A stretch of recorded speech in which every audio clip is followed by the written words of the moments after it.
The modern world runs on a very specific, exhausting frequency. We surround ourselves with noise and speed, constantly rushing past our neighbors in a scramble to secure our own slice of wealth and status.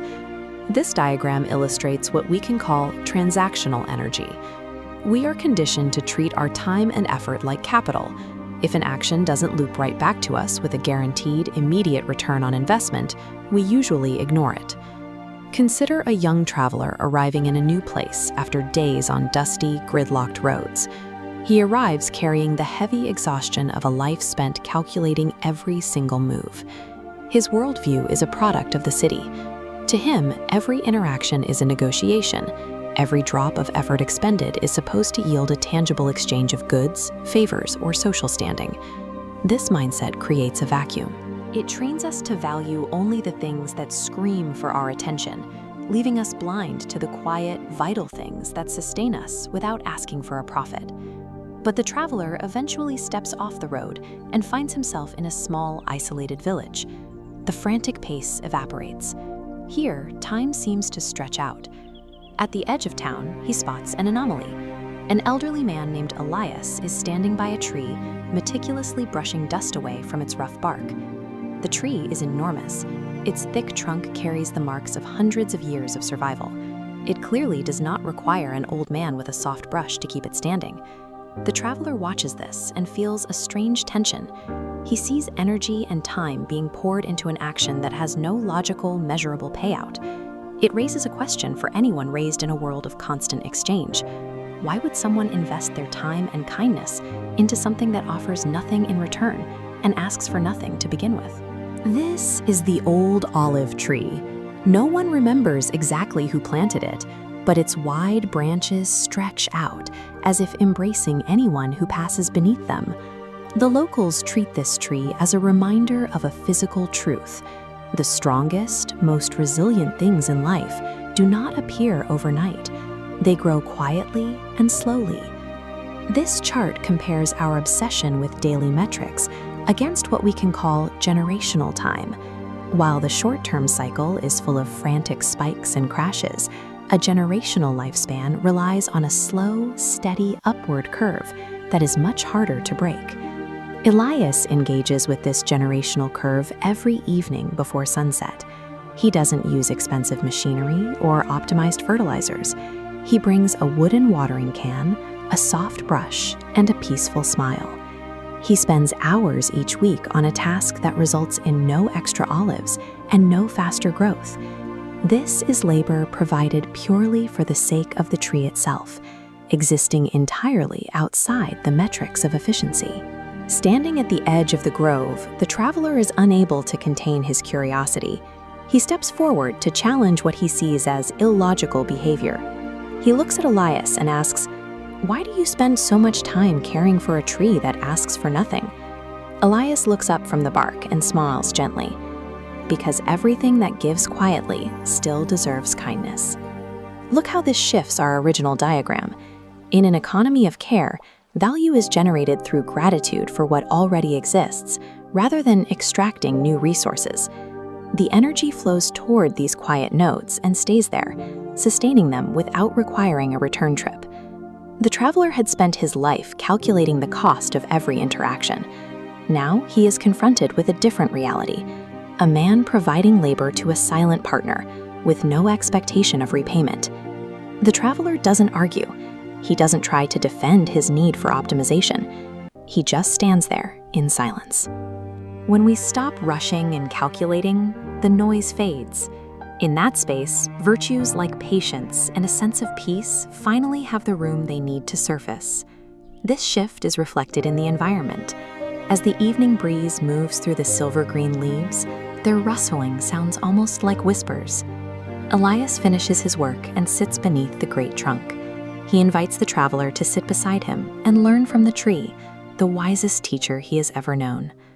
Deep wisdom isn't acquired through a transaction. It is absorbed through patient, silent observation.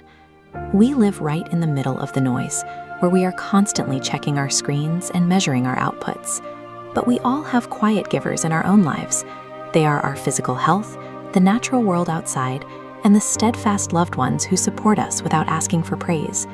Because these things don't trigger loud flashing alarms on our daily schedules, we often assume they will just survive on their own. We neglect them because they aren't demanding our attention. Take a moment to look at your own economy of care.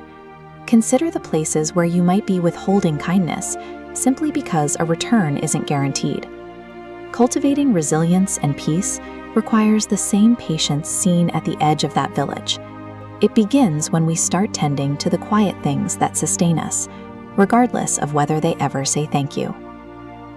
Our standard definition of strength is almost always a matter of scale. We operate on the assumption that to become more resilient, we must become bigger, faster, and more prominent than the people around us. This belief dictates our daily behavior.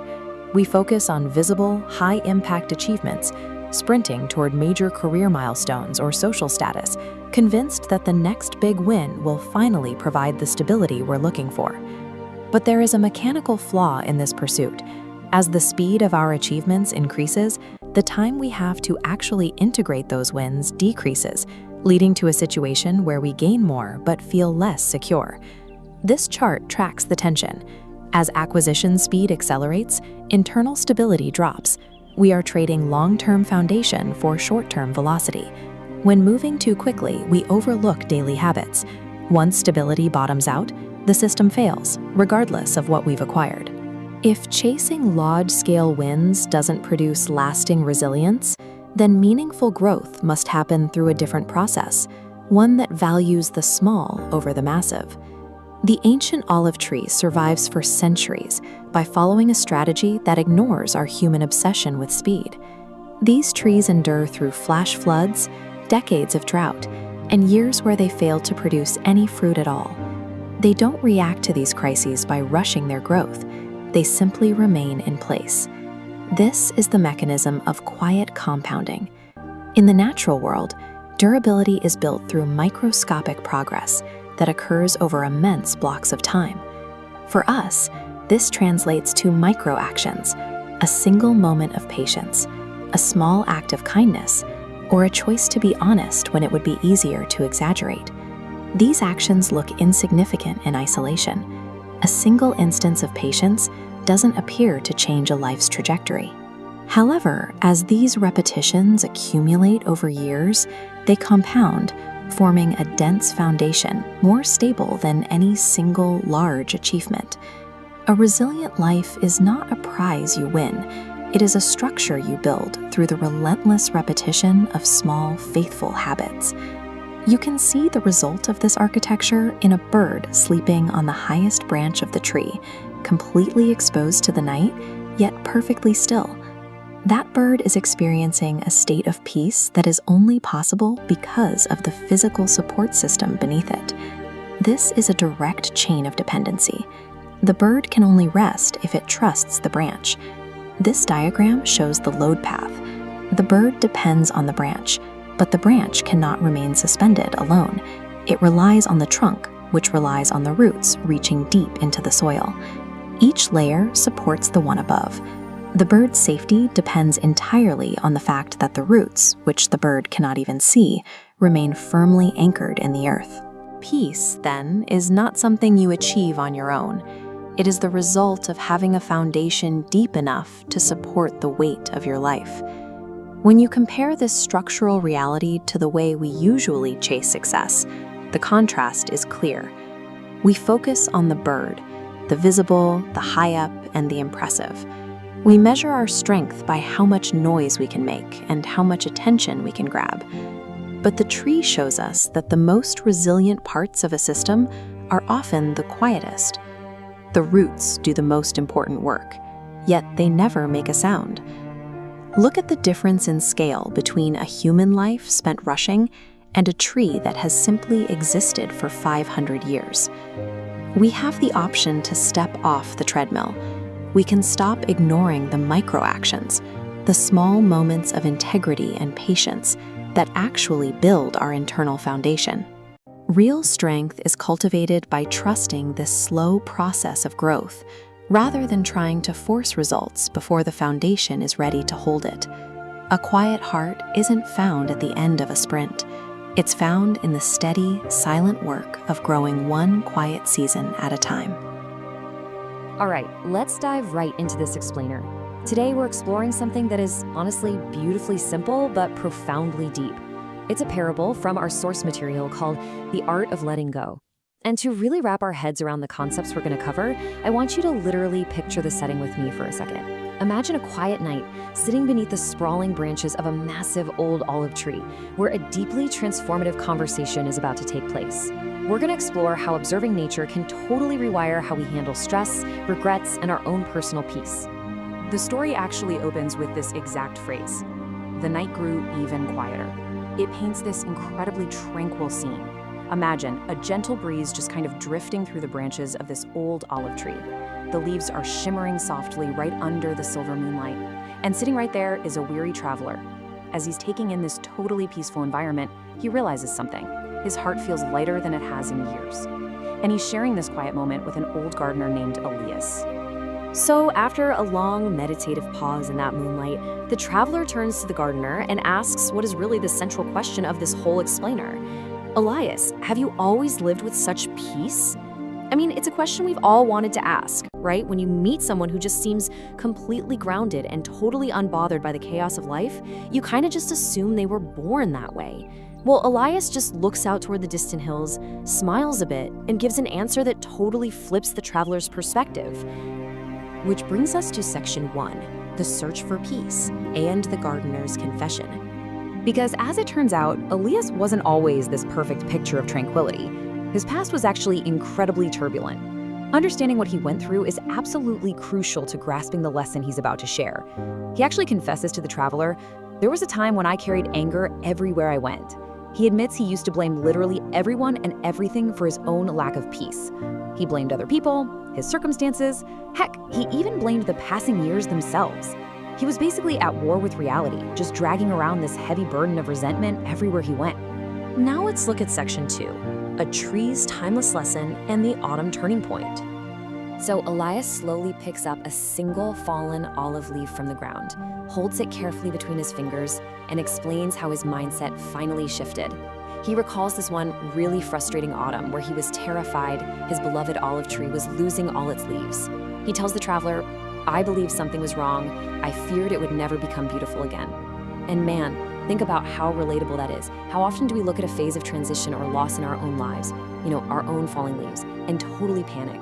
We convince ourselves that something is fundamentally broken. We get terrified that the beauty in our life is just gone for good. Elias was basically projecting his own internal fear of loss right onto this poor tree. But then, Elias says an old traveler stopped by the tree one day and dropped a piece of wisdom that he never ever forgot. This right here is the major turning point. A wise tree never fears letting go of what it no longer needs. It is just incredibly powerful in its simplicity, isn't it? When the traveler in our story hears this, he literally lowers his eyes and just lets those words settle quietly within him. It completely reframes how we look at loss. It's not actually about losing beauty, it's about making space. Moving into section 3, wisdom of the seasons, the cycle of acceptance. Because Elias doesn't stop with just the falling leaves. He lays out this whole philosophical framework based on the tree's totally natural, unresisting year-round cycle. It maps out perfectly. Spring teaches us hope as new buds form. Summer teaches us effort as the tree grows and works under the blazing hot sun. Autumn, like we just talked about, teaches us release, that gentle letting go. And finally, winter teaches us patience as the tree just rests and waits in the cold. Every single phase has a distinct, absolute purpose. And all of that leads to the ultimate lesson the tree demonstrates, which is trust. Accepting every season without complaint, not resisting change, and believing each has a purpose. The tree just accepts it all. It doesn't fight the change, it trusts the process. It's not out there trying to hold on to its summer leaves in the dead of winter, right? It just moves flawlessly with the reality of the present moment. And that right there is the exact blueprint for the peace Elias eventually found. Which brings us to section 4, the art of letting go, setting down the burden. So, stepping away from the tree metaphor for a second and back into the complex human mind, the traveler starts really thinking about his own life. He starts realizing the specific emotional weights he's still dragging around. We're talking about old mistakes, old disappointments, old regrets. He even realizes he's still holding on to old conversations that are just playing on a loop inside his head. It's a huge light bulb moment for the traveler. Perhaps he'd been holding on to yesterday for way, way too long. And as he's having this internal realization, Elias is just watching the leaves fall gently around them and shares this spot-on observation about human nature. Many people lose their peace because they refuse to let go. Elias points out that we are the ones deliberately carrying yesterday right into today, and then we lug today's worries straight into tomorrow. We are literally the ones packing the heavy bags that we're so exhausted from carrying. To really put this into perspective, let's contrast human resistance with nature's release. Human resistance is that constant urge to carry yesterday's worries into tomorrow, clutching super tightly to things that are already over and done with. But nature's release? It is completely different. The leaves gently float down to the earth. They land without fear. They land without fighting it. It's like they almost know another season is coming. They aren't fighting the gravity of the moment. They're just surrendering to it. So, how do we actually achieve that kind of release? Well, the source gives us a beautiful answer. Peace begins when we gently place our burdens down. Notice the word gently there. It's not about violently throwing your past away or pretending your problems don't exist. The traveler closes his eyes and, for the first time in forever, he actually imagines setting down every single worry he's been holding on to. And here is the real kicker. He doesn't do it because his problems magically vanished. No way. He does it simply because his heart just doesn't want to carry them through the night anymore. He makes the conscious choice to set them down. And that leads us to our final part, Section 5, the gentle heart and the strength in softness. The story brings us right back to that old olive tree standing quietly above the two men. It's this silent, towering reminder of everything Elias just taught. Just think about the physical and metaphorical traits of this tree. It's strong, it's patient, it is totally unhurried. Its roots are buried deep beneath the earth for this unshakable foundation, but its branches are calmly reaching toward the stars. It perfectly balances being totally grounded in reality while stretching upward with this quiet dignity. It doesn't have to shout or strive to prove how strong it is. Without saying another word, the tree reminds both the traveler and the gardener of a timeless truth. It's really the central paradox of this whole parable. The strongest hearts are often the gentlest ones. True strength isn't about how rigidly you can grip onto things or how fiercely you fight against your circumstances. True strength is actually found in gentleness.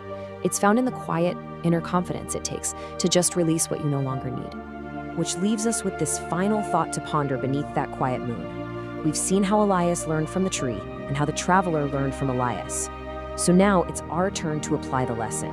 What burdens will you set down before tomorrow? What old conversations, past regrets, or worries about the future are you just needlessly carrying through your days? I really want you to think about that.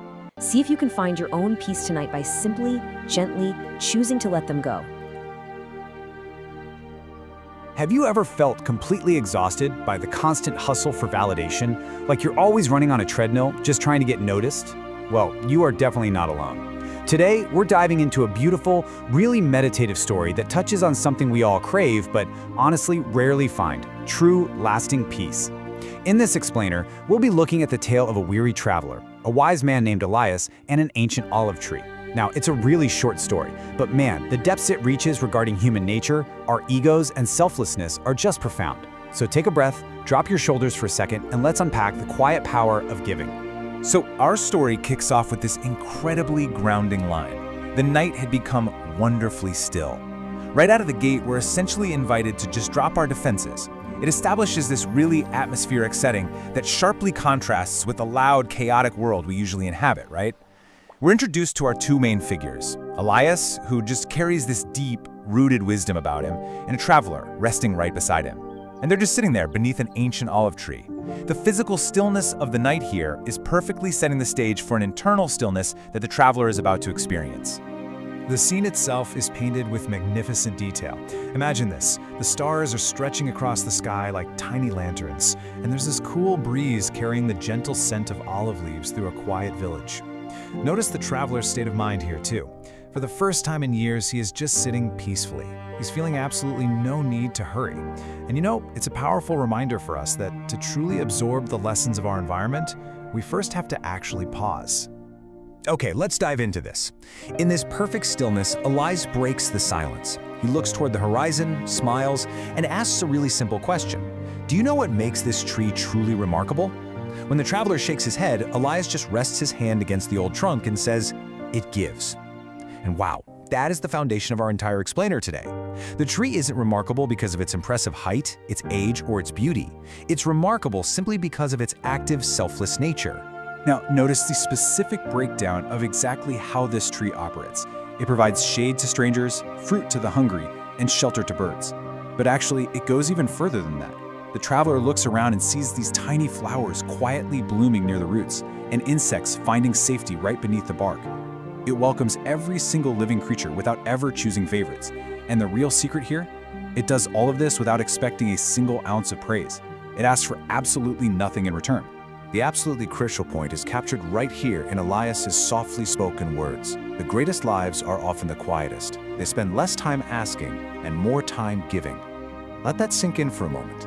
In our modern culture, we so often equate greatness with loudness, right? With attention, with taking up space, and with demanding things from the world. But Elias offers a completely inverted philosophy.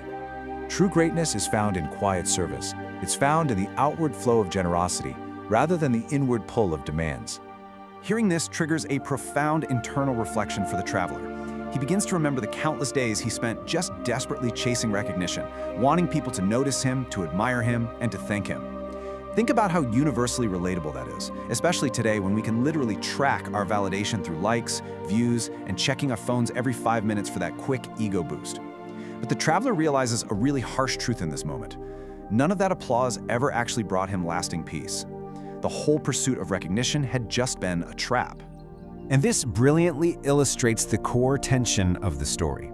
On one hand, we have nature's selflessness, the ancient tree providing quiet service, asking for nothing, and yet completely thriving. On the other hand, we have the human ego, the traveler's past desperately wanting admiration, and as a result, completely lacking peace. The olive tree basically acts as a mirror, showing us exactly why the human pursuit of applause is ultimately so exhausting and unfulfilling. From there, Elias shifts the metaphor just a little bit, moving from the tree itself to what the tree actually produces. He begins to talk about the legacy of kindness.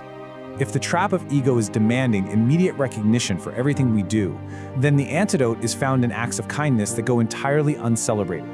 It's really all about fundamentally changing our relationship with the results of our actions. Elias explains it perfectly. He says kindness is like planting seeds. You may never see every flower they become, but that does not make the planting any less beautiful. This is such a profound shift in perspective. You don't have to witness the bloom to know the seed was worth planting. The beauty lies in the act of giving itself, not in the receipt of gratitude. The value of your kindness is not validated by another person's reaction. Its value is inherent in the moment you simply offer it. This metaphor of the seed immediately takes root in the traveler's mind.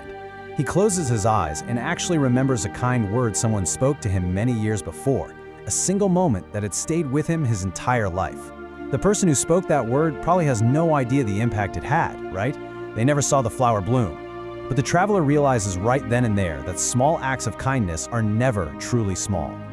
As this realization washes over him, a real physical change occurs. A warmth spreads through the traveler's heart. But this warmth isn't excitement or pride. It is only peace. A peace that grows slowly, just like the roots of the ancient tree he's sitting against. By finally letting go of the need for applause, he accesses the very thing he had been chasing all along. Which brings us to the tree's enduring legacy. As the breeze moves through the branches, the thousands of silver-green leaves whisper together like a quiet song. No applause, no celebration, only quiet service. Elias points out that because the tree never keeps its blessings for itself, it never runs out of something to give. It stands strong enough to endure storms, yet gentle enough to shelter weary travelers. Its entire legacy is built on a foundation of boundless, quiet generosity. As the moon climbs higher and the scene remains perfectly calm, beneath those peaceful branches, the traveler cements his final lesson. A life filled with kindness is never a life lived in vain. It really doesn't matter if your name isn't up in lights, it doesn't matter if you don't receive daily praise. The quiet, consistent act of giving shade, shelter, and seeds of kindness to those around you creates an indelible mark on the world, much like that ancient olive tree. And that brings us to a close. The story leaves the traveler sitting peacefully in the deep night, completely transformed by a simple shift in perspective. But it leaves us with a real challenge. Think about your own daily interactions, your work, your relationships. Are you planting seeds, content in the quiet beauty of the act itself? Or are you just chasing applause, waiting for someone to validate you? Finding your answer to that might just lead you to your own rooted peace. Thank you so much for joining me on this explainer. Keep learning and keep planting those seeds.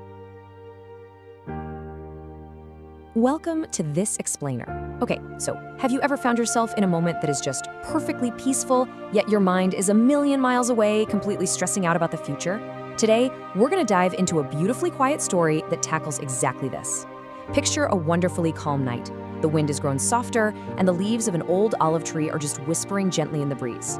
We find two figures sitting together, gazing out toward the distant hills, a weary traveler and an old gardener named Elias. For a really long while, neither of them speaks. But here's the thing, this silence no longer felt empty to the traveler, it actually felt comforting. And in that space of comforting silence, a really profound conversation begins about finding peace right here in the present moment. So after sitting there a bit, the traveler turns to the old gardener and asks a question that pretty much hits the nail on the head for all of us. He asks, do you ever worry about tomorrow? I mean, I want you to really think about that for a second. How often does tomorrow totally crash your today? Elias, even in this incredibly serene setting, just smiles, looks up through the branches of the stars, and gives an answer that is so deeply relatable. He says, of course, I am only human. There are days when worries come knocking at my heart. And that instantly connects the traveler's internal struggle to our own everyday anxieties, right? Even the wisest among us feel that strong pull of tomorrow. Section 1. The Weight of Tomorrow. You see, as Elias admits to his own human worries, the traveler just sits there still, letting those words settle deep within him. And it sparks this massive realization about his own burdens. He starts reflecting on how many peaceful nights he had completely traded in for fears about the future, literally worrying about things that never even ended up happening. And honestly, we all do this, don't we? We literally sacrifice the actual peace we possess right this second to pay the toll for some hypothetical fear. The traveler realizes that perhaps he had just been trying to hurry every single chapter of his life, sprinting through the present just to get to the next page. Section 2. The Thief of Peace. Elias leans in and shares a thought with the traveler that's just, well, it's as simple as it is devastating. He says, worry steals today's peace. Let's just pause and let that sink in for a second. Worry isn't some passive emotion, it's an active thief. It is literally reaching into your present moment and robbing you of the calm and the clarity that is sitting right there waiting for you. But here is the absolute kicker, the critical second half of that thought. Worry steals today's peace without changing tomorrow. Man, that perfectly captures the sheer futility of living in the future, doesn't it? We trick ourselves all the time into believing that if we just worry enough, we're somehow preparing for the future or keeping bad things at bay. But Elias's wisdom cuts right through that illusion. Worrying doesn't alter the future at all. It just guarantees that you lose today. Section 3. The Olive Tree's Secret. To really show the traveler how to break this exhausting cycle, Elias gently pats the trunk of the old olive tree next to them. He says, the tree never tries to grow tomorrow's branches today. It simply grows, one day at a time. And it's brilliant. The tree prepares itself, absolutely. It has unseen roots anchoring it, and its branches remain steady. But it never lives in tomorrow. It doesn't stress out and strain trying to force growth for a season that hasn't even arrived yet. It stays entirely rooted in today. So how exactly does a tree pull this off? Well, Elias breaks it down so simply. The tree drinks today's rain, it welcomes today's sunlight, and it rests beneath tonight's sky. Notice that pattern, today, tonight. It isn't out there hoarding water for next year, and it isn't trying to capture tomorrow's sunshine. It takes exactly what today has to offer. And as Elias softly puts it, and that is enough.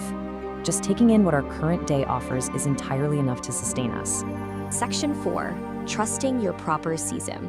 As they're sitting there, this quiet breeze rolls through the branches, and a single olive just gently falls to the earth. No rush, no panic, it drops exactly when it's ready. Elias picks it up, holds it in his hand, and tells the traveler, everything has its proper season. He's pointing out the natural pacing of the world here. That olive didn't anxiously cling to the branch to delay things, and it didn't force itself to drop yesterday. It fell exactly in its proper season. And it's such a great reminder that things in our own lives will happen exactly when they are ready. Then Elias lays out this gorgeous sequence to show how this natural pacing actually works in the world. Flowers bloom in spring, right? Not in winter. Stars appear at night, not at noon. And the olive ripens in autumn, only when its time has come. Everything out there has its own designated, unhurried time. We would never yell at a flower for not blooming in December, nor do we stress out because we can't see the stars at midday. Yet, for some reason, we constantly demand this kind of rushed, unnatural pacing from ourselves.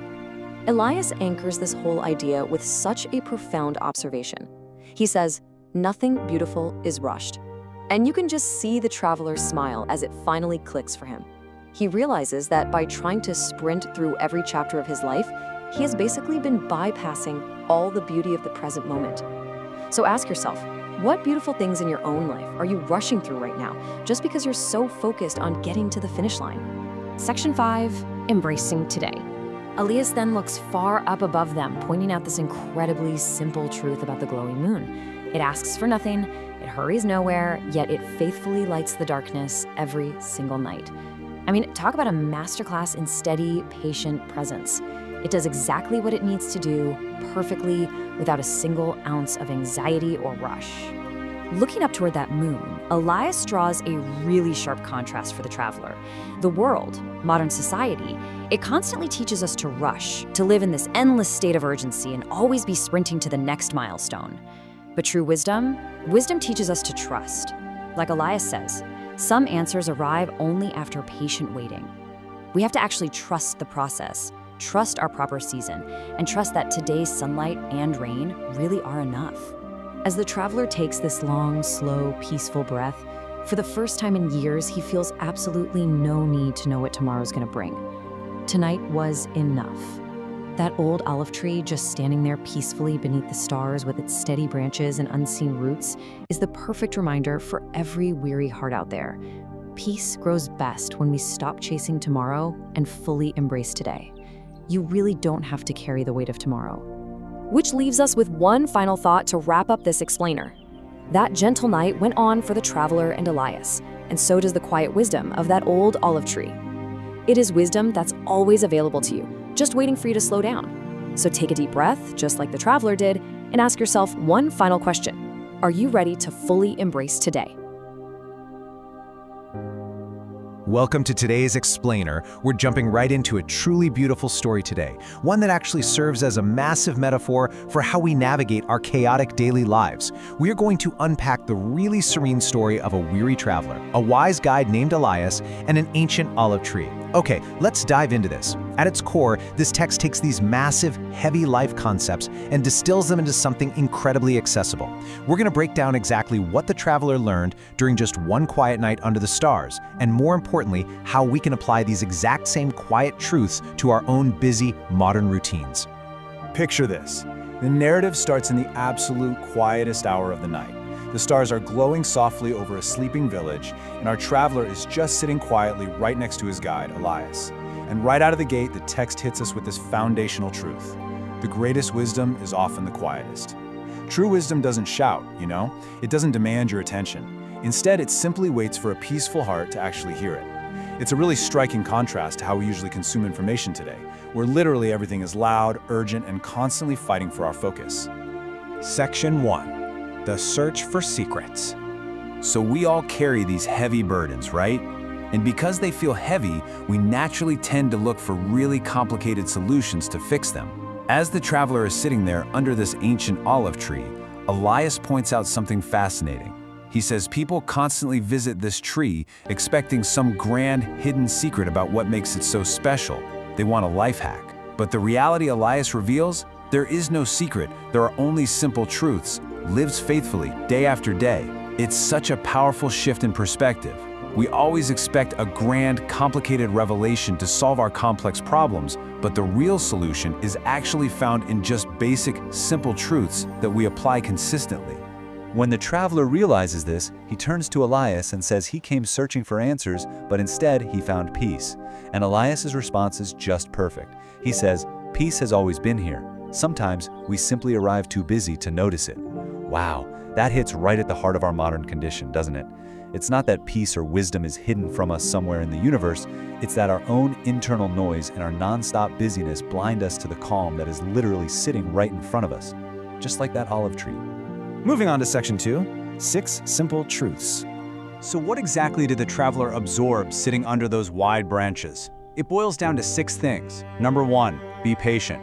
Number 2, be kind. 3, let go of yesterday. 4, give without expecting. 5, trust each season. And 6, live one day at a time. Notice how incredibly direct these are? There's zero jargon here, no complex philosophy to untangle. They're entirely actionable, grounding behaviors.